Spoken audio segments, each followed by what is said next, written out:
I was shoved so hard that I almost fell to the ground. Emma, I've told you. I don't like you. Stop giving me things from now on. I don't want people to misunderstand our relationship. Following me around all day like this makes you look undignified. Don't you even know what self-respect means? I steadied myself and looked up to see the man in front of me. It was Liam Miller, a man in his early 20s. He was wearing clothes so faded they had turned pale, with several large patches on his pants. He was no longer the polished, suit-wearing man I remembered. That moment, I realized I had been reborn.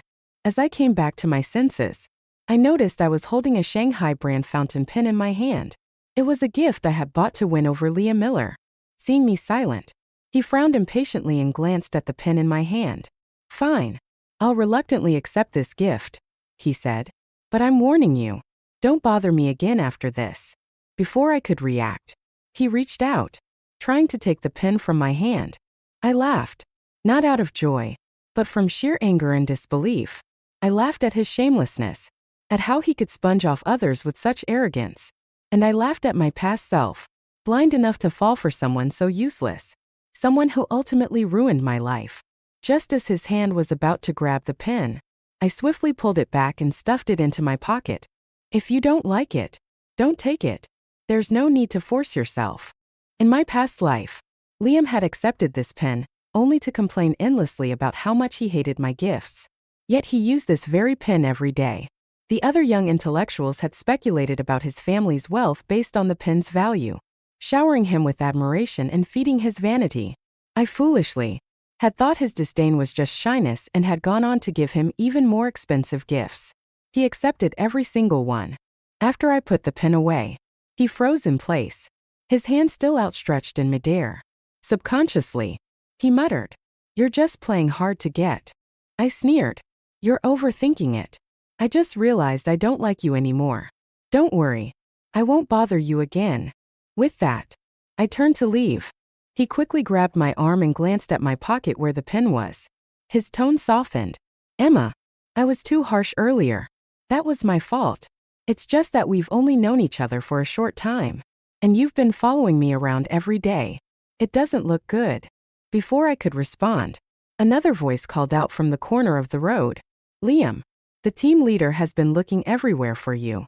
It was Olivia Parker. Liam flinched, quickly letting go of my arm and taking a few steps back to put distance between us. He turned to look at Olivia, his ears gradually turning red.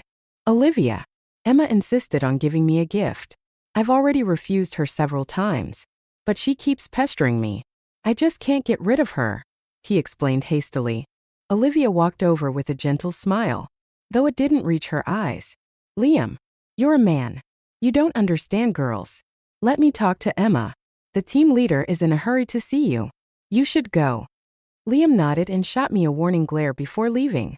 Olivia's smile remained as she turned to me, but her tone carried a sharp undertone. "Emma, Liam will definitely go back to the city someday. He won't stay here for you. Don't waste your time on him anymore." In my past life, I hadn't caught the hidden meaning behind her words. I had naively thought she was giving me sincere advice. This time, I wasn't so foolish. I knew Liam often sold the gifts I gave him to buy things for Olivia. She, in turn, believed his family was wealthy and eagerly clung to him. "You don't need to worry," I said calmly but firmly. "I don't like him anymore." I couldn't be bothered to argue with her, so I brushed her off with a nonchalant response and walked away quickly. "Emma, you'd better stick to your word," Liam called out, his voice trailing after me as I left. When I returned to the factory, I changed into my work uniform and resumed my shift. But by the time my shift ended, I realized the fountain pen in my pocket was gone. Sister Clara, one of my coworkers, noticed me rummaging through my locker and casually remarked, "Emma, that boy you like, Liam, came by looking for you this afternoon." There had been times in the past when I'd been too busy to step away, so I'd instructed Liam to grab gifts for me from my locker. But I never thought he'd have the audacity to take something without asking this time. Seething with anger, I went straight to Liam's house with a village official. When we arrived, Liam was sitting at his desk, carefully tracing calligraphy strokes with the fountain pen. "Liam Miller, We've received a report that you stole Emma's fountain pen, the official said. Liam's face twisted into an expression of feigned innocence. I didn't steal it. She insisted on giving it to me. I stared at him coldly, my gaze moving from the pen in his hand to his face. When exactly did I give it to you? That pen was in my locker, inside my clothes. You took it without permission. He hesitated for a moment, furrowing his brows. Is this because I turned you down? Do you really have to go so far as to accuse me of theft out of spite? You can't let rejection turn into hatred. That's not something I can handle. I was stunned by his shamelessness. It was far beyond anything I could have imagined. The official, looking uncertain, turned to me.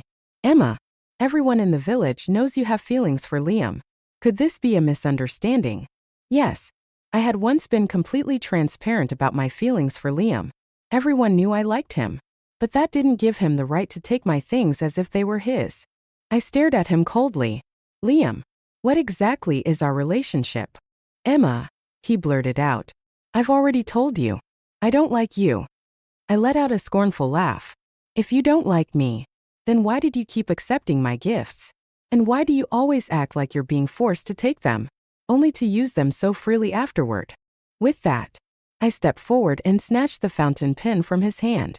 Since you've been so clear about your rejection, why don't you return all the gifts I've given you? That way, no one will have room to gossip about you being a freeloading pretty boy. Liam's face turned a mix of red and white as he stood there speechless, watching me rummage through his room. Over the past few months, I had given him so many gifts that I couldn't carry them all with 2 hands. The village official even helped me gather them. Liam's family was poor, and the only reason he could live comfortably in the village was because of my financial support. If it hadn't been for my money, he wouldn't have compromised and married me in our previous life, hoping to secure his future. As I stepped out of his doorway with my reclaimed belongings, I suddenly stopped and turned back. Liam's eyes lit up briefly, and he let out a dramatic sigh, pretending to be regretful. Emma, what's the point of making such a big scene? Even if I've rejected you now, we can still be friends, can't we? Ignoring his theatrics, I walked past him, grabbed the chair by his desk, and said, this chair was broken, and you took one from my house.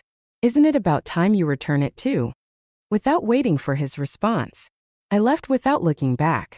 I sold all the gifts I had reclaimed, and along with the money I had saved at home, I managed to gather a total of 1,000 yuan. All of this was the inheritance left to me by my parents before they passed away. If I lived quietly and within my means, this money would be enough to support me for the rest of my life. However, after everything I went through in my previous life, my ambitions now extended far beyond mere stability. I knew that over the coming decades, the nation's economy would undergo a dramatic transformation. As long as I was willing to work hard and keep my feet on the ground, I'd have the chance to achieve incredible wealth. In my past life, I had squandered my money and energy helping Liam Miller become one of the wealthiest men in the area. This time, I was determined to stay far away from Liam and Olivia Parker, focusing on my own endeavors to achieve financial independence. The next morning, I submitted my resignation letter at the factory. I had decided to go to the city to start a business. Our village was remote, and the bus to the city ran only on weekends, taking 6 hours to get there. That meant I had to stay in the village for 3 more days before I could leave. On Wednesday evening, villagers began gathering at the square with their stools. It was movie night. I was watching the film intently when Liam somehow managed to sit down beside me without my noticing. He slipped a piece of candy into my hand and said, "Still mad at me?" I glared at him, tossing the candy back into his lap. "Comrade Liam, we're not close. You'd better keep your distance from me. It wouldn't do for Olivia to misunderstand." Liam wasn't annoyed by my tone. Instead, he shamelessly scooted closer. "Emma, I know you're just throwing a tantrum. How about this? If you buy me a Phoenix brand bicycle, I'll consider dating you." A Phoenix brand bicycle cost nearly 200 yuan. Liam was so confident in my supposed love for him that he didn't believe I was truly over him. He thought my behavior was just me acting out, which gave him the audacity to make such an outrageous demand. In my previous life, I had caved to his manipulative tactics and bought him the bicycle. But once he had it, there was never a spot for me. The seat on the back of his bicycle was always reserved for Olivia. Thinking about that, I raised my voice sharply. Comrade Liam, I'm really not interested in you. Please stop pestering me. If you truly want a bicycle, then work for it and earn the money yourself instead of coveting a woman's savings. My voice rose above the background music of the movie, drawing the attention of the surrounding villagers. People began whispering, clearly entertained by the commotion. Liam froze, his face turning bright red in embarrassment. He glanced around nervously until his eyes landed on Olivia. In a panic, he stood up and loudly accused me. Emma, stop spouting nonsense. You're the one who's been chasing me around. Everyone knows you're like a leech, sticking to me every day. Who said I wanted you to buy me a bicycle? You must have misheard. What I said was that I'm planning to buy a bicycle myself, and you're not allowed to ride it. I sneered. Well then, I look forward to seeing your new bicycle. The crowd murmured among themselves. A Phoenix bicycle costs nearly 200 yuan. Liam must really be doing well. Didn't you hear? People say Liam's family in the city is wealthy. As I walked away, leaving him with a sour expression, I couldn't help but laugh. The next day, I rallied the entire village to visit the educated youth center where Liam was staying, all to see his brand new bicycle. When Liam saw our group approaching, he came out the door, his face pale with anxiety. After racking his brain for an excuse, he finally stammered. I thought about it all night and decided not to buy the bicycle. I can't stand out like that. I need to share in the struggles and hardships of the community. I came here to help build a better countryside, not to enjoy a life of luxury. We must embrace the spirit of endurance and hard work to pursue a better tomorrow. Liam's words moved many in the crowd. They clapped and praised his noble ideals and high moral awareness. Turning to me, he began to criticize. Emma, you're so careless with money. You've completely abandoned the spirit of hard work and thrift. You don't resemble a progressive young person at all. I suggest you hand over your money to me for safekeeping. That way, you won't squander it and ruin your future. I hadn't expected his greed for my money to run this deep. Suppressing a laugh, I nodded repeatedly, feigning agreement. Liam, your sense of responsibility is truly remarkable. In fact, everyone in our village should entrust you with their money, so you can lead us all in enduring hardship together. Some people caught the sarcasm in my tone and couldn't help but snicker. Liam's face turned livid, and he gritted his teeth. Emma, you'll regret this. Later, I heard that Olivia had been furious with Liam for days because he didn't buy the bicycle.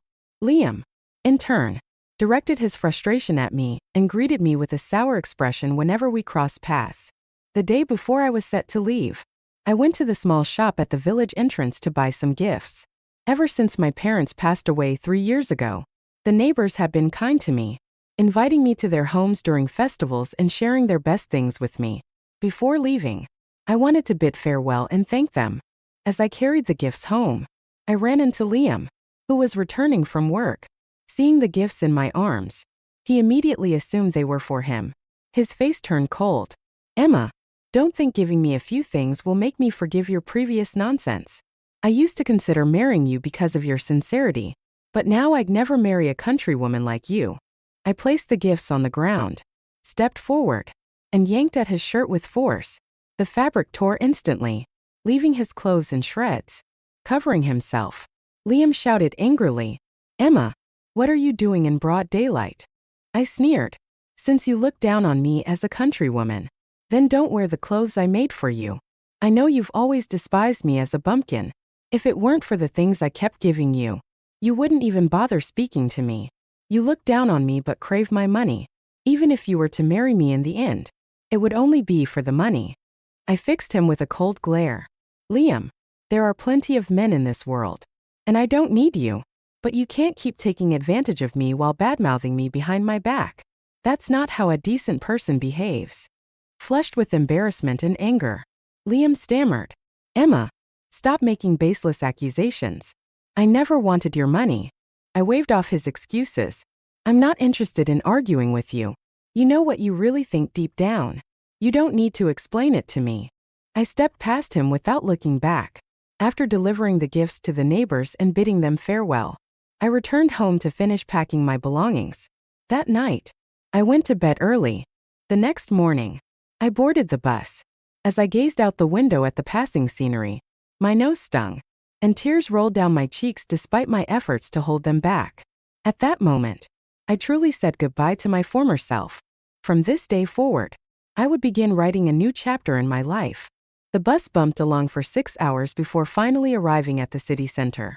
In my previous life, during the reform and opening up era, when many educated youths returned to the cities, I had come here with Liam to chase a better future. To support his business dreams, I had poured all my savings into our efforts. Together, we rented a small storefront and started a clothing business. The city was bustling with young people. In this era, everyone loved to dress up.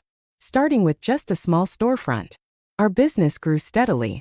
We opened more branches, established our own clothing brand, and eventually built a factory and a company of our own. This time, I planned to start with clothing again. It was the only business I truly knew. With the experience from my previous life, I could avoid many pitfalls this time.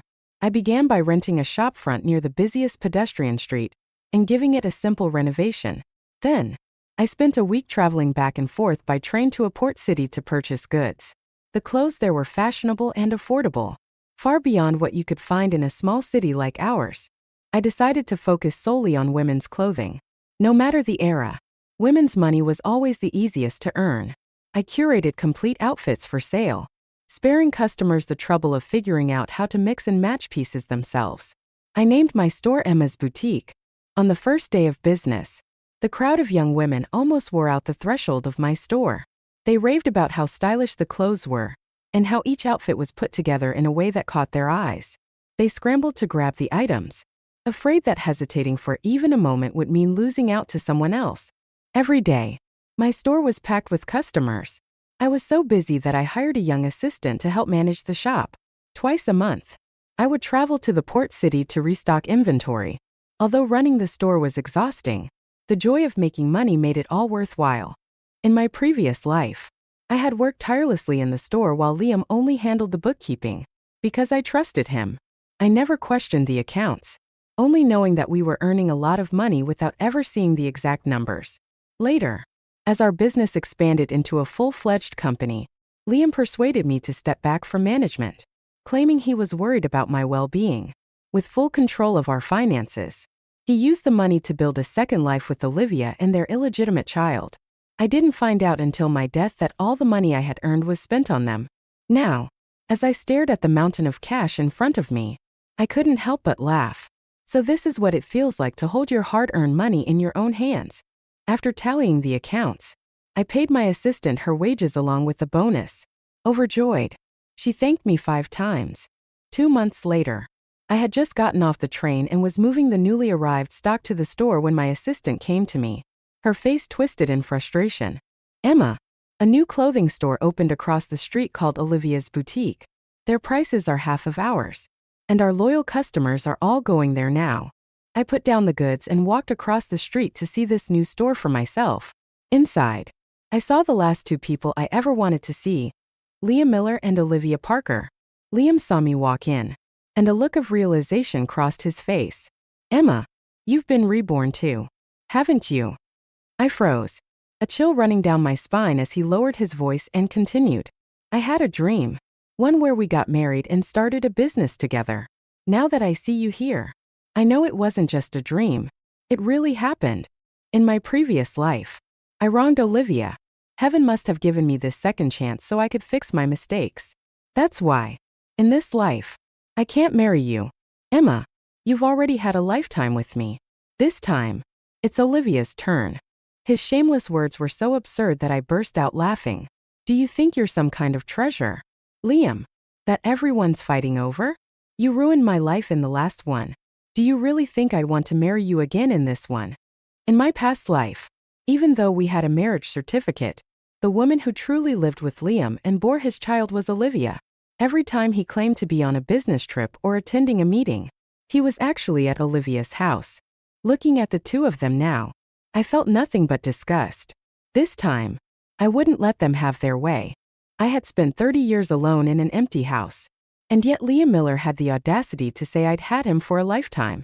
Liam furrowed his brows and said, "Since everything is out in the open now, You'd better stop having any improper thoughts about me. Before I could respond, Olivia Parker pushed past the customers at the door and hurried over to Liam. She clung to his arm and declared smugly, "Our Liam has such a great head for business. In just 3 days, we've made a few $100s. It won't be long before we're among the wealthiest in town." Liam looked at her dotingly. "That's because my Olivia is amazing. You managed to find clothes that are both cheap and good-looking. No wonder we've captured all the business on this street." Cheap and good-looking? I turned my head to glance at their shop's inventory, but Olivia immediately stepped in front of me, spreading her arms to block my view. "Emma," she said sharply, "in business, we compete fairly. Don't think you can steal any ideas from me. If your shop isn't doing well, maybe you should reflect on your own shortcomings." I gave her a long, hard look before turning away. The goods I sourced from the port were already at the lowest prices available. Yet the clothing in their shop was nearly identical to mine, but sold at prices even lower than my cost. Unable to make sense of it, I decided to ask the owner of the nearby diner for help. I asked him to buy a piece of clothing from Olivia's boutique for me to inspect. "Emma, here's the outfit," my assistant said as she handed me the clothing. I compared it to a similar item from my store. Although the styles were identical, the differences were stark when placed side by side. The fabric from Olivia's shop was not only inferior, but also emitted a foul chemical odor when held close to the nose. The stitching was messy and uneven. Suddenly, I remembered a black market factory I had heard about in my past life, located inland. It specialized in knockoff clothing. Their stock was cheap and updated quickly, tempting many shop owners to switch from port-source goods. I had been tempted myself back then, but after inspecting a few samples and finding their quality abysmal, I decided against it. Later, all of that factory's goods began having quality issues. Customers flooded stores, demanding refunds.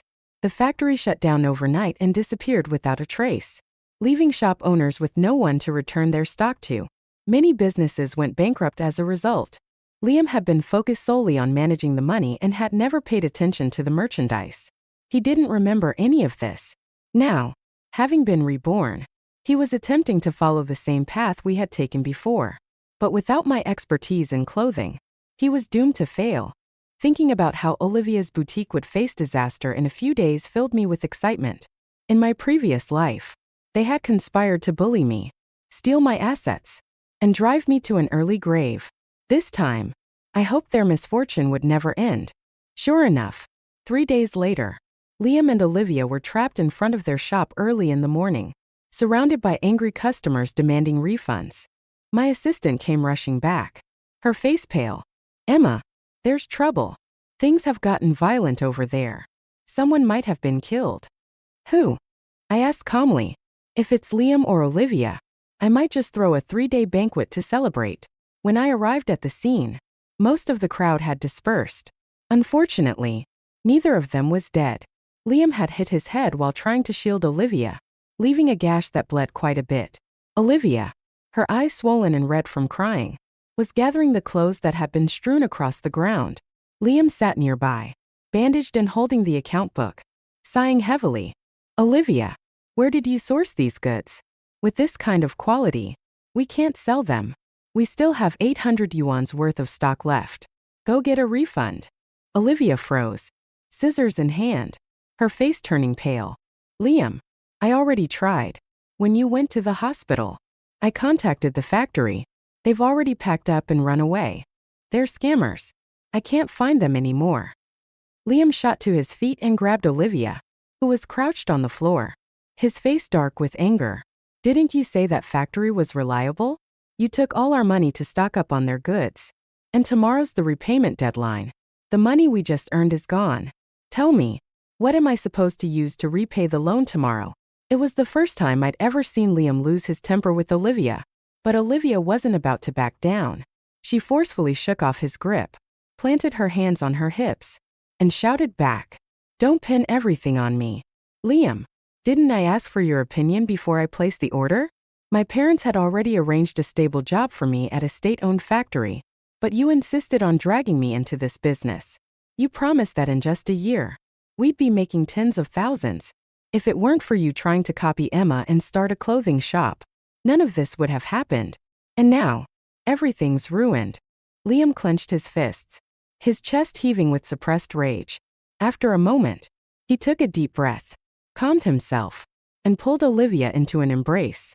All right, it's my fault. I was too impatient and said the wrong thing.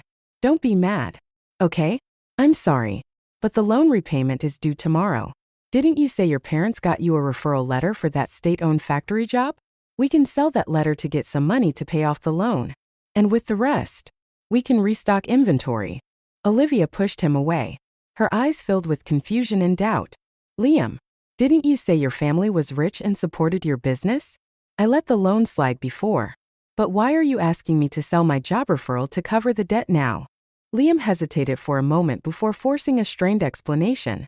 It's part of how my parents are testing me. If I can succeed in building a business on my own, they'll let me inherit the family estate. In my previous life, Olivia had spent her days wrapped in Liam's lies.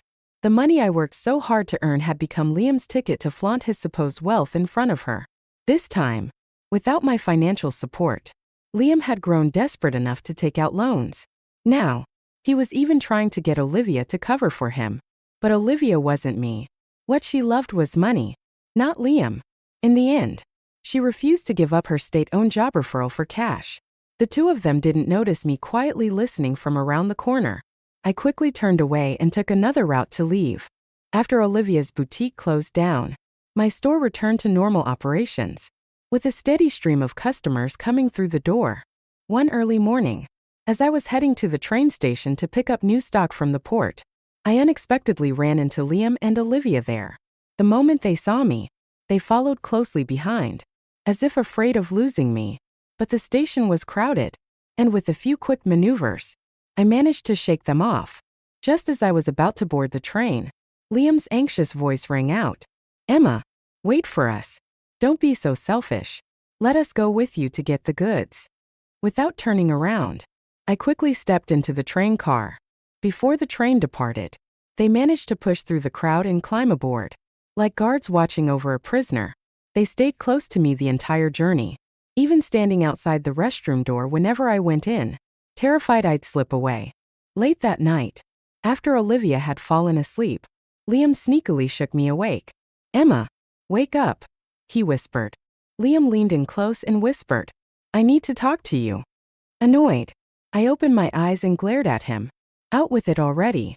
He glanced over at Olivia, making sure she was still asleep, then pulled 200 yuan out of his pocket and shoved it into my hand.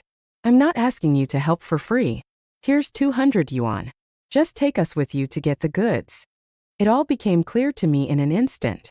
Olivia must have finally agreed to sell the referral letter for the state-owned job so Liam could keep running his business. Seeing that I didn't respond, Liam shifted tactics and began playing the emotional card.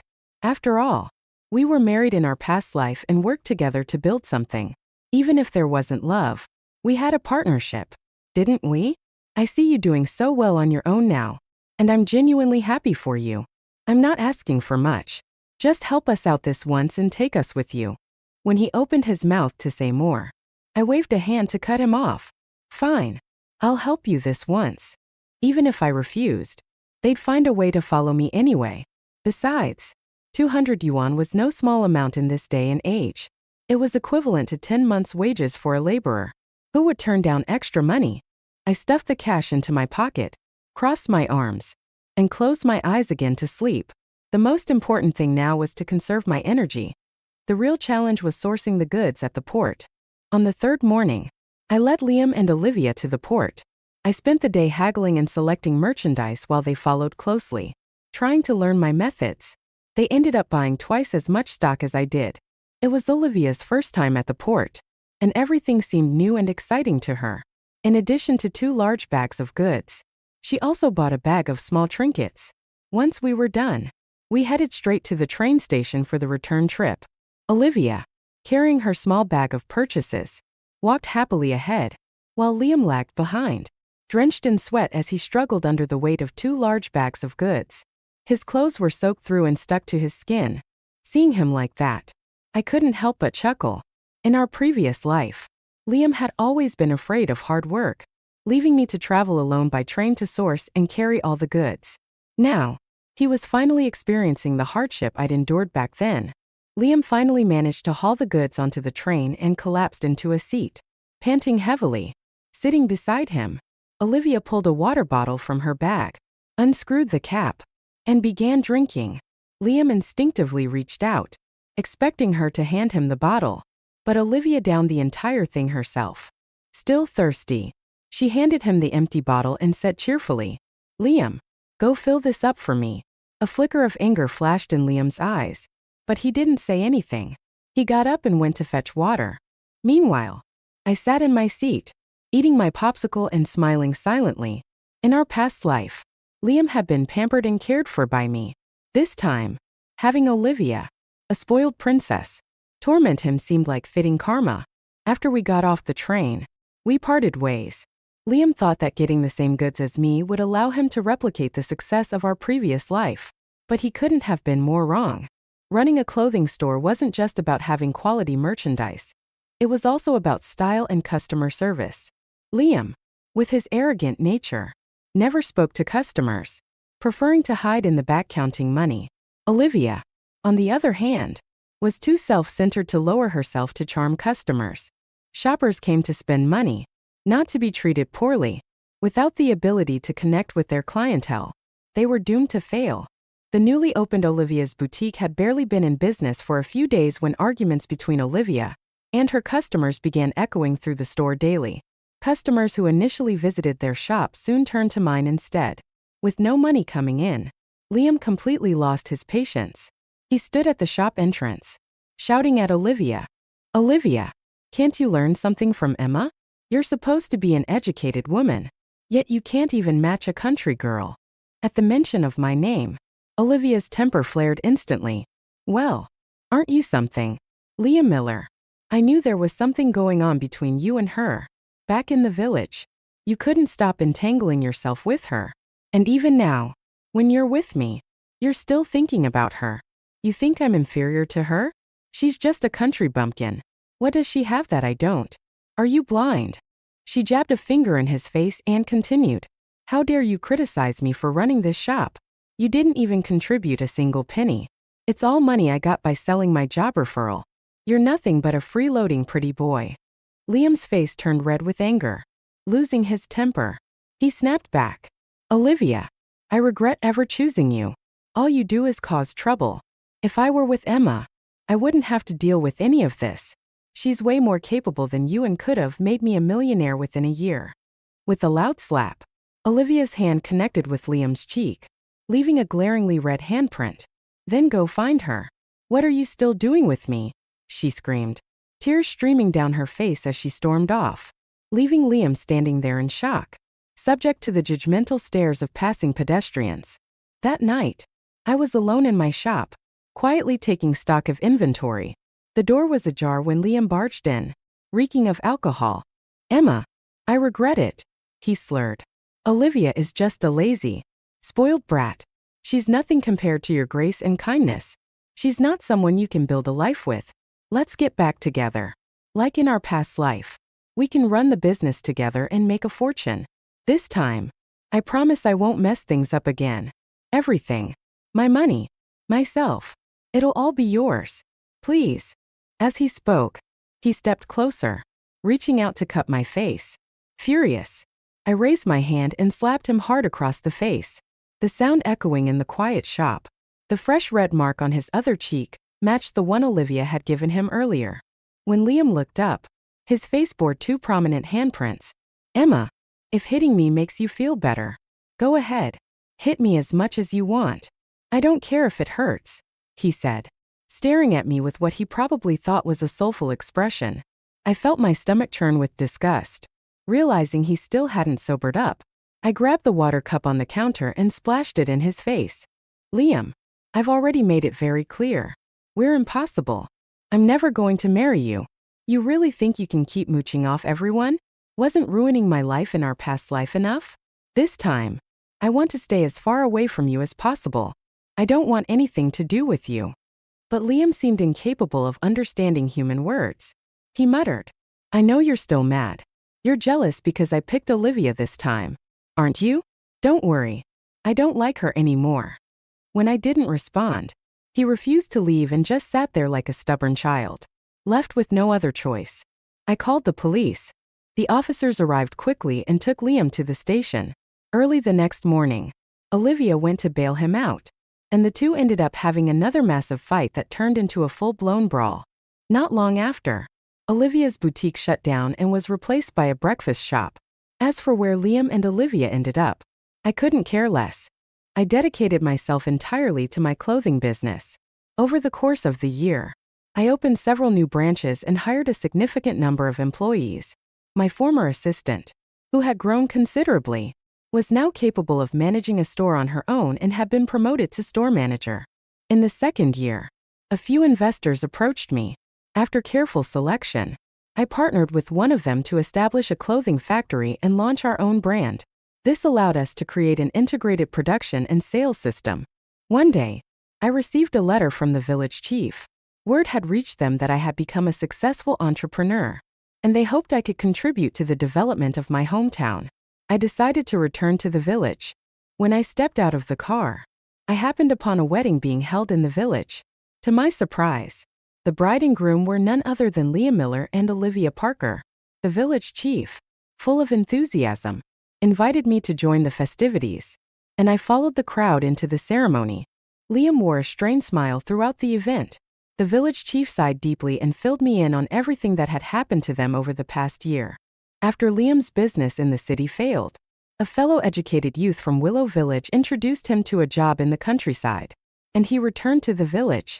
Olivia, having been kicked out of her family home when her parents discovered she had secretly sold her job referral letter, had spent over 6 months lazing around before ending up penniless. With nowhere to go, she clung to Liam. Initially, Liam refused to marry her, but Olivia devised a scheme to get him drunk and cause such a scene that it involved the village government.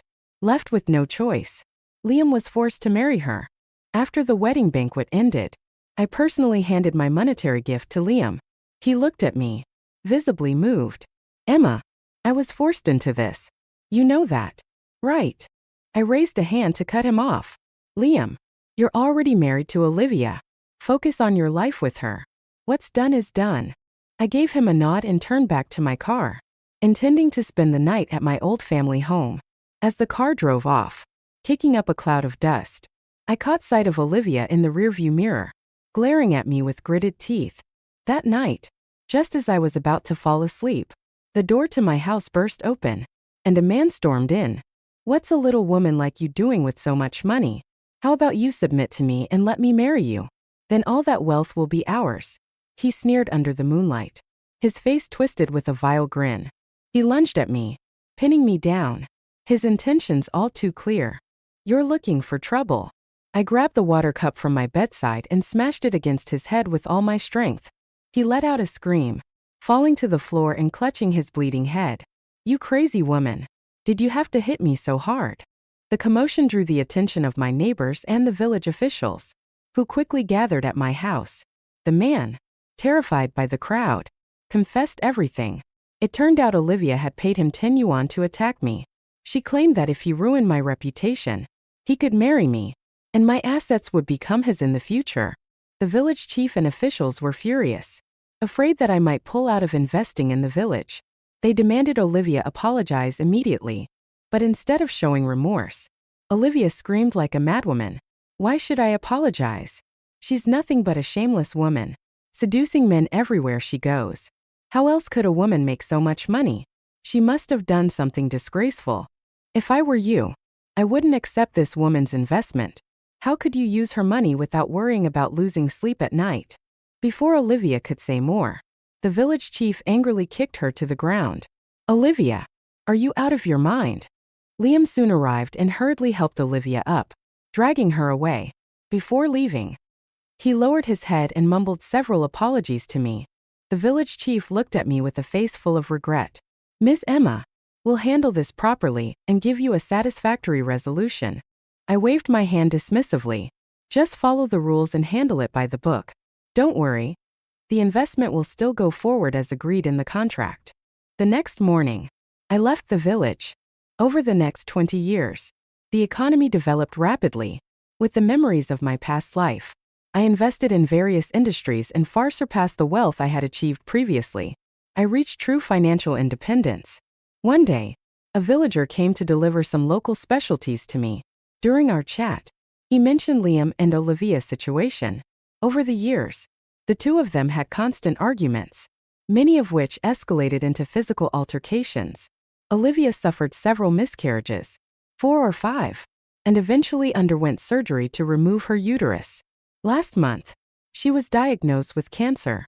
However, Liam had failed repeatedly in his business ventures and was drowning in debt. With no money to support her treatment, Olivia was left at home to fend for herself. Hearing this, I fell silent for a long time. Wasn't this the fate I had suffered in my previous life? It turns out that destiny doesn't change. It simply shifts its burden onto someone else. Whoever marries Liam Miller will inevitably fall into misfortune. That day, I was on my way to the airport to attend an overseas investment project.